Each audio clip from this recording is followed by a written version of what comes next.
কারো ক্যান্সার দেখে যদি এই দোয়াটা আপনি বিশ্বাসের সাথে পড়েন, জীবনে কোনোদিন ক্যান্সার রোগে আক্রান্ত হবে না। অন্যের বিপদ যদি দেখেন, এটার জন্য একটা দোয়া আছে। অনেক সময় আমরা দেখি হাসপাতালে ক্যান্সারের থার্ড স্টেজে চলে গেছে, লোকটা হ্যাংলা হয়ে চিকন হয়ে হায়রে কি কষ্ট পায়, দেখি না? বিষ্ণু বলে একটা দোয়া যদি কেউ অন্যের কোনো বিপদ দেখে পড়ে, ওই বিপদ তার জীবনে কখনো আসবে না। শুনবেন? শোনার আগ্রহ আছে?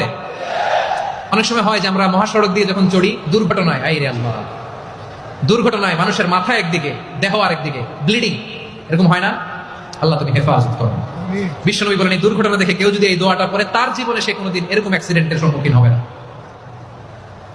শুনবেন? বিশ্বনবী বলেন অন্যের বিপদ দেখে কেউ যদি পড়ে, আলহামদুলিল্লাহিল্লাযী আফানি মিম্মা বতালাকা বিহি ওয়া ফাদ্দালানি আলা কাসীরিন মিম্মান খালাকা তাফদীলা, মানে প্রশংসা সে আল্লাহর, যে আল্লাহ তাআলা তোমাকে যেই জিনিস দিয়ে পরীক্ষা করেছে, আমাকে ওইটা থেকে বাঁচিয়ে দিয়েছে। তোমাকে আল্লাহ যেই বিপদে ফেলেছে, আমাকে ওই বিপদ থেকে তিনি মুক্ত রেখেছে, আর তার অনেক সৃষ্টির উপর আমাকে তিনি প্রাধান্য দিয়েছে। সুবহানাল্লাহ পড়েন।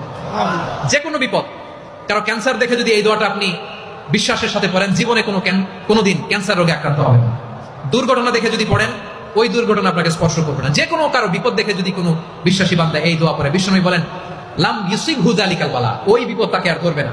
উফিয়া মিনহু মিন যালিকাল বালা কাইনাম মা কান, সে যতদিন হায়াত পাবে কোনোদিন ওই বিপদ তাকে স্পর্শ করবে না।